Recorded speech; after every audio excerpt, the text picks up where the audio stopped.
ఈ లెంట్ సమయంలో మన ముందు ఒక చాలా శక్తివంతమైన ప్రశ్న ఉందండి. అదేంటంటే, ఒకరి శిక్షను మరొకరు భరించగలరా? అసలిది సాధ్యమేనా?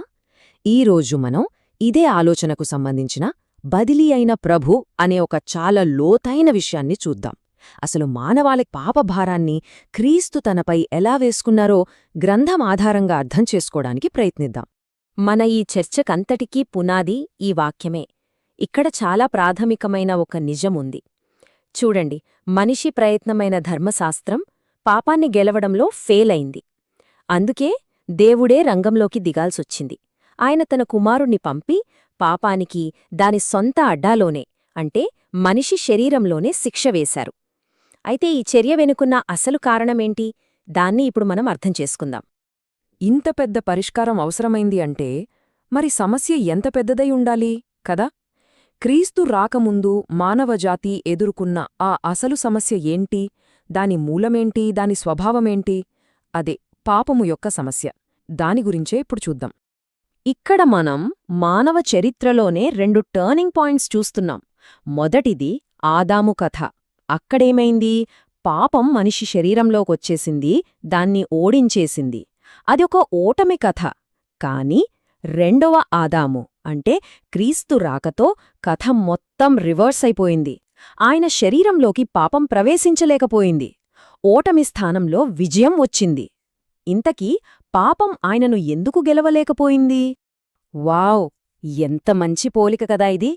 ఒక మంట చుట్టూ పురుగులెలాగైతే తిరుగుతాయో పాపం కూడా క్రీస్తు చుట్టూ తిరిగింది, ఆయన్ని శోధించింది. కాని అగ్నిలోకే ఏదీ వెళ్లలేదు కదా? సరిగ్గా అలాగే ఆయన పవిత్రమైన స్వభావంలోకి పాపం చొచ్చుకుపోలేకపోయింది. ఆయన ఎప్పుడూ గెలుస్తూనే ఉన్నారు. ఈ స్వభావమే ఆయనను మనకు ఒక ప్రతినిధిగా నిలబెట్టింది. సరే, పాపాన్ని గెల్చిన ఆయన ఇప్పుడు పాపంలో ఇరుక్కుపోయిన మనకు ఎలా సహాయం చేయగలరు? ఇక్కడే మనం మన విశ్లేషణలో చాలా ముఖ్యమైన భాగానికి వస్తున్నాం. బదిలీ అయిన ప్రభువు. ఆయన మన సబ్స్టిట్యూట్గా, మన ప్రతినిధిగా ఎలా మారారో ఇప్పుడు చూద్దాం. అసలు ఈ బదిలీ అనే మాటకు ఈ సందర్భంలో అర్థమేంటి? ఇది కేవలం ప్లేస్ మారడం కాదు. ఇది ఒకరి స్థానంలో మరొకరు నిలబడ్డం, ఒకరి బాధ్యతల్ని, వాళ్లకు రావాల్సిన శిక్షను పూర్తిగా తీసుకోవడం. ఈ కాన్సెప్ట్ని ఒక సింపుల్ ఉదాహరణతో అర్థం చేసుకుందాం. ఈ ఉదాహరణతో మనకు చాలా క్లియర్గా అర్థమవుతుంది. ఒక సబ్స్టిట్యూట్ టీచర్ వచ్చారనుకోండి, వాళ్ళు ఒరిజినల్ టీచర్ చేయాల్సిన పనులన్నీ చేస్తారు. కానీ వాళ్ళు ఆ ఒరిజినల్ టీచర్ అయిపోరు, జస్ట్ వాళ్ళ డ్యూటీ చేస్తున్నారు అంతే. సరిగ్గా అలాగే క్రీస్తు మన స్థానంలో నిలబడి మనకు రావాల్సిన శిక్ష అనే డ్యూటీని చేశారు. అంతేకాని ఆయన పాపిగా మారలేదు. ఇది చాలా ముఖ్యమైన పాయింట్. ఆయన మన స్థానాన్ని తీసుకున్నారు, మన పాప స్వభావాన్ని కాదు.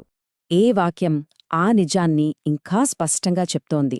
ఆయన పాపి కాకపోయినా సరే మన స్థానాన్ని తీసుకోవడం కోసం పాపులతో పాటు లెక్కించబడటానికి ఇష్టపూర్వకంగా ఒప్పుకున్నారు. ఇది ఆయన మన కోసం స్వయంగా తీసుకున్న నిర్ణయం, చేసిన త్యాగం. ఓకే, ఆయన మన స్థానాన్ని తీసుకున్నారని అర్థమైంది. కాని ఈ బదిలీ వల్ల మనకు కలిగే లాభమేంటి? ఈ గొప్ప పని ద్వారా ఆయన మనకోసం ఏం సాధించారో ఇప్పుడు చూద్దాం. దీన్నే మనం ది గ్రేట్ ఎక్స్చేంజ్ అని చెప్పుకోవచ్చు. చరిత్రలోనే అతి గొప్ప మార్పిడి.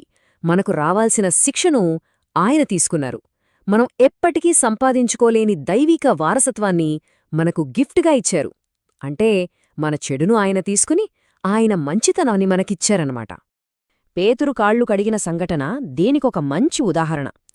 పేతురు తన కాళ్లను తనే శుభ్రం చేసుకోగలడు. కాని దేవుని రాజ్యంలో స్థానం సంపాదించుకోవడానికి అవసరమైన పవిత్రతను తను సంపాదించుకోలేడు. ఆ పని క్రీస్తు మాత్రమే చేయగలరు. అదేవిధంగా మన రక్షణ కోసం మనం సొంతంగా ఏమీ చేయలేం. ఆ పనిని కూడా మనకోసం ఆయన మాత్రమే చేయగలరు. ఆ గొప్ప వారసత్వం మనకు రావాలంటే అన్నిటికన్నా ముందు మనకు శిక్ష నుంచి విడుదల కావాలి. క్రీస్తు మనకోసం ఎలాంటి శిక్షలను అనుభవించారు? దానివల్ల మనకు ఎలాంటి స్వేచ్ఛ వచ్చింది? ఇప్పుడు వివరంగా చూద్దాం. గ్రంథం ప్రకారం చూస్తే పాపానికి చాలా భయంకరమైన పరిణామాలున్నాయి. ఈ జీవితంలో వచ్చే జబ్బులు, కరువులు లాంటివి, భౌతిక మరణం, మరణం తర్వాత ఉండే పాతాళం, చివరిగా దేవుని నుంచి శాశ్వతంగా వేరైపోయే రెండవ మరణం అంటే నరకం. క్రీస్తు వాటన్నిటినీ, ప్రతి ఒక్కదాన్ని మన బదిలీగా, మన సబ్స్టిట్యూట్గా అనుభవించాడు. ఆలోచించండి, ఈ ఒక్క పని మన తలరాతను పూర్తిగా మార్చేసింది. మన అప్పు మొత్తం చెల్లించబడింది. మన మీద ఉన్న శిక్షావిధి రద్దు చేయబడింది. ఆయన మన స్థానంలో నిలబడటం వల్ల మన గమ్యం శిక్ష నుంచి రక్షణకు మారిపోయింది. క్రీస్తు మన బదిలీగా చేసిన పని యొక్క చివరి ఫలితం ఇదే. ఆయనయందు విశ్వాసముంచిన వాళ్లకి పాపం వల్ల వచ్చే అంతిమ శిక్ష నుంచి పూర్తి స్వేచ్ఛ దొరుకుతుంది. ఎందుకంటే ఆ తీర్పు అప్పటికే చెల్లించబడింది.